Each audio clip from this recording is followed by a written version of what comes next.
എല്ലാവർക്കും സുഖമാണ് വിശ്വസിക്കുന്നു. ഡെയിലി അപ്ഡേറ്റിലേക്ക് എല്ലാവർക്കും സ്വാഗതം.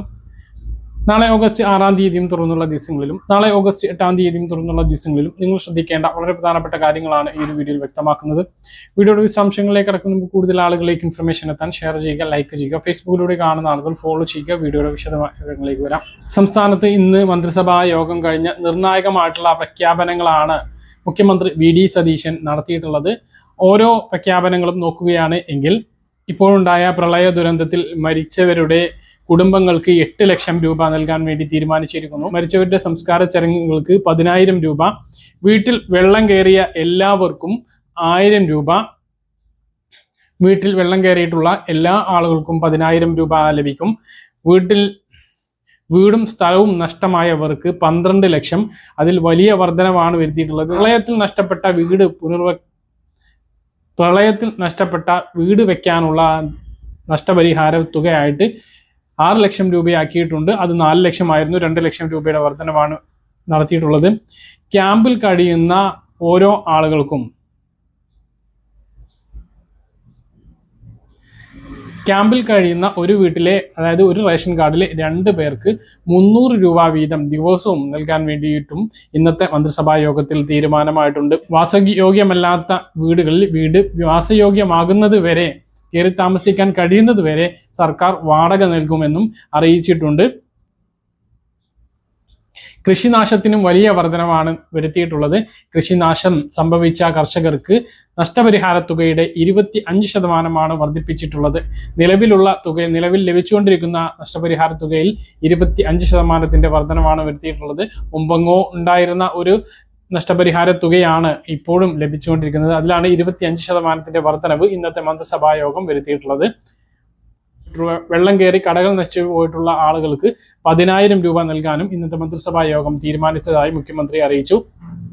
ചെറുകിട വ്യവസായികൾക്ക് 12 ലക്ഷത്തിന്റെ സോഫ്റ്റ് ലോൺ സ്കീമും ഇപ്പോൾ പ്രഖ്യാപിച്ചിട്ടുണ്ട്. ഡാമുകളിലെയും പുഴകളിലെയും മണലും ചെളിയും നീക്കുന്നതിന് വേണ്ടിയിട്ടും ഇന്നത്തെ മന്ത്രിസഭാ യോഗം തീരുമാനിച്ചിട്ടുണ്ട്. വളരെ പ്രധാനപ്പെട്ട ഒരു പ്രഖ്യാപനമാണ്. നമ്മുടെ നദികളിൽ നിന്നൊന്നും ഇപ്പോൾ കൃത്യമായിട്ട് മണലെടുക്കാത്തത് കൊണ്ടാണ് വെള്ളം ഇങ്ങനെ കരകവിഞ്ഞ് ഒഴുകുന്നത് എന്ന ആക്ഷേപമുണ്ട്. അപ്പൊ അത് പരിഹരിക്കുന്നതിന് വേണ്ടിയിട്ട് ചളിയും മണലും കോരുന്നതിന് വേണ്ടിയിട്ടും ഇന്നത്തെ മന്ത്രിസഭാ യോഗത്തിൽ ഒരു സുപ്രധാനമായിട്ടുള്ള തീരുമാനം ഉണ്ടായിട്ടുണ്ട്. അതുപോലെ ദുരന്ത നിവാരണ, കാലാവസ്ഥാ നിരീക്ഷണ പഠന സംവിധാനം അത്യാധുനിക സംവിധാനത്തോടു കൂടി പരിഷ്കരിക്കാനും ഇന്നത്തെ മന്ത്രിസഭാ യോഗത്തിൽ തീരുമാനമായിട്ടുണ്ട് എന്നുള്ളതാണ് ഏറ്റവും പ്രധാനപ്പെട്ട അറിയിപ്പ്. ഇത് 2 ദിവസം മുമ്പ് ഈ സഹായങ്ങളൊക്കെ പ്രഖ്യാപിച്ചിരുന്നു. കൃഷിക്കാർക്കുള്ള സഹായം ഒഴികെയുള്ള ബാക്കിയുള്ള സഹായങ്ങളൊക്കെ 2 ദിവസം മുമ്പ് തന്നെ മുഖ്യമന്ത്രി പ്രഖ്യാപിച്ചിരുന്നു. പക്ഷെ ഇന്നത്തെ മന്ത്രിസഭാ യോഗത്തിലാണ് ഇതിന് തീരുമാനം ആയിട്ടുള്ളത്. കനത്ത മഴയെ തുടർന്ന് വെള്ളപ്പൊക്ക ദുരിതം നേരിടുന്ന ആലപ്പുഴ ജില്ലയിലെ കുട്ടനാട് ഉൾപ്പെടെ 3 താലൂക്കുകളിലെ വിദ്യാഭ്യാസ സ്ഥാപനങ്ങൾക്ക് നാളെ ജില്ലാ കളക്ടർ അവധി പ്രഖ്യാപിച്ചു. കുട്ടനാട്, ചെങ്ങന്നൂർ, കാർത്തികപ്പള്ളി താലൂക്കുകളിലെ പ്രൊഫഷണൽ കോളേജുകൾ ഉൾപ്പെടെ എല്ലാ വിദ്യാഭ്യാസ സ്ഥാപനങ്ങൾക്കും നാളെ അവധിയാണ്.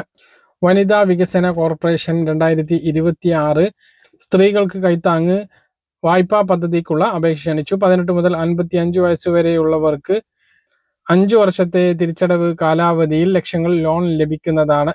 കൂടുതൽ വിവരങ്ങൾക്ക് www.mitrasoft.kswdc.org എന്ന വെബ്സൈറ്റ് സന്ദർശിക്കുക.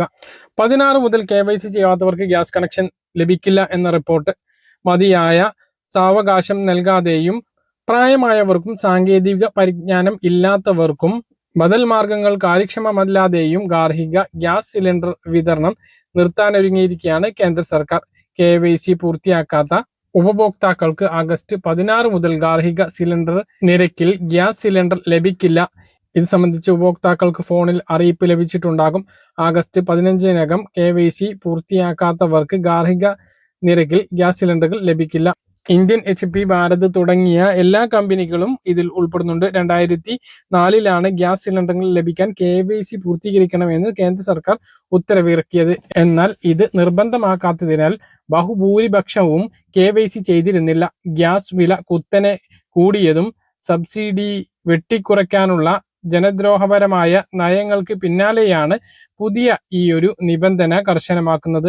PM ഉജ്ജ്വൽ യോജന അടക്കമുള്ള ഗ്യാസ് സബ്സിഡി ലഭിക്കുന്നവർ നിർബന്ധമായും KYC നടപടി പൂർത്തീകരിക്കണം. റിപ്പോ നിരക്ക് മാറ്റമില്ലാതെ നിലനിർത്തി റിസർവ് ബാങ്ക് ഓഫ് ഇന്ത്യയുടെ പണനയ അവലോകന യോഗം അവസാനിച്ചു.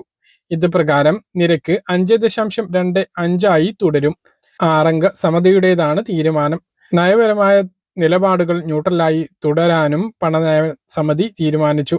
2025 ഒക്ടോബറിൽ RBI റിപ്പോ നിരക്ക് 5.50 നിന്നും 25 ബേസിക് പോയിന്റ് കുറച്ച് 5.25% തുടർന്ന് 2025 ഡിസംബർ, 2026 ഫെബ്രുവരി, ഏപ്രിൽ, ജൂൺ എന്നീ നയ അവലോകന യോഗത്തിലും സെൻട്രൽ ബാങ്ക് നിരക്കിൽ മാറ്റം വരുത്തിയിരുന്നില്ല. റിപ്പോ നിരക്കിൽ മാറ്റം ഇല്ലാത്തതിനാൽ റിപ്പോ നിരക്കുമായി ബന്ധപ്പെട്ടുള്ള ഫ്ലോട്ടിംഗ് റേറ്റ്, ഭവന വായ്പ, വ്യക്തിഗത വായ്പ എടുത്തിട്ടുള്ളവരുടെ EMI-കളിൽ പെട്ടെന്ന് മാറ്റം ഉണ്ടാകില്ല എന്ന് ഉറപ്പായി. PM കിസാൻ സമ്മാൻ നിധി 5 വർഷത്തേക്ക് കൂടി ദീർഘിപ്പിച്ചു. 2030 വരെ PM കിസാൻ സമ്മാൻ നിധി നടപ്പിലാക്കുന്നതിന് വേണ്ടി കേന്ദ്രം തീരുമാനിക്കുകയും ഇതിന് ആവശ്യമായിട്ടുള്ള തുക കൂടി കേന്ദ്ര സർക്കാർ മാറ്റിവെച്ചിട്ടുണ്ട്. 2019 ആരംഭിച്ചിട്ടുള്ള പദ്ധതി പ്രകാരം രാജ്യത്തെ 9 കോടിയോളം കർഷകർക്ക് ഓരോ 4 മാസം കൂടുമ്പോഴും 2000 രൂപ വീതം വർഷം 6000 രൂപയുടെ ധനസഹായമാണ് ഇതിലൂടെ ലഭ്യമാക്കുന്നത്. കൃഷിക്ക് ആവശ്യമായിട്ടുള്ള പ്രാഥമിക സഹായം എന്നുള്ള നിലക്കാണ് കേന്ദ്ര സർക്കാർ പദ്ധതി നടപ്പിലാക്കുന്നത്. 5 സെന്റെങ്കിലും ഭൂമിയുള്ളവർക്ക് പദ്ധതിയിലേക്ക് അപേക്ഷിക്കാം. കേരളത്തിൽ 35 ലക്ഷത്തോളം ആളുകൾക്കാണ് ഇതിന്റെ സഹായം ലഭിച്ചിരുന്നത്. മാനദണ്ഡങ്ങൾക്ക് അനുസൃതമായിട്ട് തന്നെ PM കിസാൻ സമ്മാൻ നിധി 23 ഗഡുക്കൾ വിതരണം ചെയ്തു. ഇനി 24ാമത്തെ ഗഡുവിന്റെ വിതരണത്തിനാണ് കാത്തിരിക്കുന്നത്. ഓഗസ്റ്റ്, സെപ്റ്റംബർ, ഒക്ടോബർ, നവംബർ മാസത്തെ തുകയാണ് ഇനി ലഭിക്കേണ്ടത്. അതിപ്പോൾ ഈ 2 മാസങ്ങളിൽ ലഭിക്കില്ല. ഒക്ടോബർ, നവംബർ ഈ 2 മാസങ്ങളിലായിട്ടായിരിക്കും ആ ഒരു തുക ലഭിക്കുക. അപ്പൊ അതിനു മുമ്പ് KYC ചെയ്യാൻ ഉള്ളവർ KYC ചെയ്യുക, ലാൻഡ് സീഡിംഗ് നടത്താനുള്ളവർ അത് ചെയ്യുക.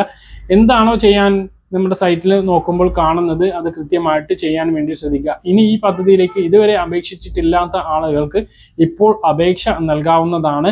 5 സെന്റ് ഭൂമിയെങ്കിലും 2019 മുതൽ നമുക്കുണ്ട് എങ്കിൽ പദ്ധതിയിലേക്ക് അപേക്ഷിക്കാം. 2019 നികുതി രസീറ്റും നിലവിലെ നികുതി രസീറ്റും അപേക്ഷയോടൊപ്പം വെക്കണം. റേഷൻ കാർഡിന്റെ പകർപ്പ്, ആധാർ കാർഡിന്റെ പകർപ്പ്, നമ്മൾ രജിസ്റ്റർ ചെയ്യുന്നതിന് ആവശ്യമായിട്ട് ആധാറുമായി ലിങ്ക് ചെയ്തിട്ടുള്ള മൊബൈൽ ഫോൺ, ഒരു ബാങ്ക് അക്കൗണ്ട് എന്നിവയാണ് വേണ്ടത്. അപ്പോൾ ഇത്തരം രേഖകൾ ഉണ്ട് എങ്കിൽ ഏത് CSC കേന്ദ്രങ്ങളിൽ, കോമൺ സർവീസ് സെന്ററുകളിൽ നിന്നും ഇതിന് അപേക്ഷ സമർപ്പിക്കാവുന്നതാണ്. അക്ഷയയിൽ തന്നെ പോകണം എന്ന് നിർബന്ധം ഇല്ല എന്നാണ് പറഞ്ഞത്. അപ്പോൾ ഇത് അപേക്ഷിച്ച് കഴിഞ്ഞാൽ ഉടനെ, അതായത് തൊട്ടടുത്ത മാസങ്ങളിൽ തന്നെ ഈ ഒരു തുക ലഭിക്കും എന്ന് ആരും കരുതരുത്. ചില ആളുകൾക്ക് 1 വർഷത്തേക്ക് താമസമുണ്ട്. ആ ഒരു തുക പിന്നീട് ലഭിക്കും. ഇപ്പോഴും ഈ PM കിസാൻ സമ്മാൻ നിധി വെബ്സൈറ്റിൽ കാണിക്കുന്ന ഒരു കാര്യമുണ്ട്. ചില അക്കൗണ്ടുകൾ സംശയാസ്പദമായിട്ട് താൽക്കാലികമായി റദ്ദ് ചെയ്തിട്ടുണ്ട്. അതായത് പല ആളുകൾക്കും PM കിസാൻ സമ്മാൻ നിധി മുടങ്ങിയിരുന്നു. അതിന് കാരണം ഇരട്ട അക്കൗണ്ട് സംശയത്തിന്റെ പേരിലാണ്. ഒരു റേഷൻ കാർഡിലെ ഒന്നിലധികം ആളുകൾ 2 വ്യത്യസ്ത സ്ഥലത്തിന്റെ പേരിൽ PM കിസാൻ സമ്മാൻ നിധി തുക ആനുകൂല്യം കൈപ്പറ്റുന്നുണ്ടോ എന്ന് PM കിസാൻ അധികൃതർക്ക് തോന്നിയാൽ, അല്ലെങ്കിൽ ഈ ഒരു വകുപ്പിന് തോന്നുകയാണ് എങ്കിൽ താൽക്കാലികമായി അത് റദ്ദ് ചെയ്യും. അപ്പോൾ അത് ഇല്ലാന്ന് ബോധ്യപ്പെട്ടാൽ മാത്രമേ പിന്നീട് അത് പുനഃസ്ഥാപിക്കുകയുള്ളൂ. അങ്ങനെ കഴിഞ്ഞ തവണയ്ക്ക് മുടങ്ങിയിട്ടുള്ള ആളുകൾക്ക് ഇത് പിന്നീട് അത് പുനഃസ്ഥാപിക്കുന്ന ഒരു അവസ്ഥ ഉണ്ടായിട്ടുണ്ട്. അതിന് പ്രത്യേകിച്ച് നമ്മളൊന്നും ചെയ്യേണ്ടതില്ല. ഈ KYCയും എല്ലാ കാര്യങ്ങളും ക്ലിയർ ആയിട്ടും മുടങ്ങിയിട്ടുള്ളത് എല്ലാ കാര്യങ്ങളും ക്ലിയർ ആയിട്ടും PM കിസാൻ സമ്മാൻ നിധി ലഭിക്കാത്ത ആളുകൾ അതാണ് ശ്രദ്ധിക്കേണ്ടത്. എന്തായാലും 5 വർഷം കൂടി PM കിസാൻ സമ്മാൻ നിധി ഒരു മുടക്കവും കൂടാതെ ലഭിക്കും എന്നുള്ള സന്തോഷകരമായിട്ടുള്ള വിവരമാണ് ഇപ്പോൾ വന്നിട്ടുള്ളത് എന്നുള്ളതാണ്. ഈ PM കിസാൻ സമ്മാൻ നിധി തുക വാങ്ങുന്ന കർഷകർക്കും അല്ലാത്ത കർഷകർക്കും SMAM പദ്ധതി പ്രകാരം പകുതി വിലക്ക് അല്ലെങ്കിൽ 80% വരെ സബ്സിഡിയിൽ കാർഷിക യന്ത്രങ്ങൾ വാങ്ങാനുള്ള ഒരു അവസരം ഉണ്ട്. ഇതിന് അർഹതയുള്ളവർ, ഇതിന് വേണ്ടവർ, കൃഷി യന്ത്രങ്ങൾ വേണ്ടവർ അപേക്ഷ നൽകുക. തെങ്ങുകയറ്റ യന്ത്രം മുതൽ വലിയ ട്രാക്ടർ വരെ ഇതിലൂടെ സബ്സിഡിയോട് കൂടിയിട്ട് വാങ്ങാൻ കഴിയും. വ്യക്തികൾക്കും ഗ്രൂപ്പുകൾക്കും ഈ ഒരു സഹായം ലഭിക്കുന്നതാണ്. ഫസൽ ബീമ യോജന പദ്ധതി പ്രകാരം കൃഷി നഷ്ടപരിഹാര ഇൻഷുറൻസിന് വേണ്ടിയിട്ട് അപേക്ഷ സമർപ്പിക്കാവുന്നതാണ്. അതിനുള്ള അപേക്ഷയും ഇപ്പോൾ നൽകാവുന്നതാണ്. കൃത്യമായിട്ടുള്ള വീഡിയോകളൊക്കെ നമ്മൾ ചെയ്തിട്ടുണ്ട്. ഇതിനെക്കുറിച്ച് കൃത്യമായി അറിയണമെങ്കിൽ കമന്റിൽ ചോദിച്ചാൽ മതി, വ്യക്തമായിട്ടുള്ള മറുപടി നൽകുന്നതാണ്. പറഞ്ഞ കാര്യങ്ങൾ കൃത്യമായിട്ട് മനസ്സിലാണെന്ന് കരുതുന്നു. ഇതുപോലെ ഇൻഫർമേഷൻ ലഭിക്കാൻ ചാനൽ സബ്സ്ക്രൈബ് ചെയ്യുക, ബെൽ ഐക്കൺ എനേബിൾ ചെയ്ത് വെക്കുക. മറ്റൊരു വീഡിയോയുമായി നമുക്ക് കാണാൻ. ബൈ.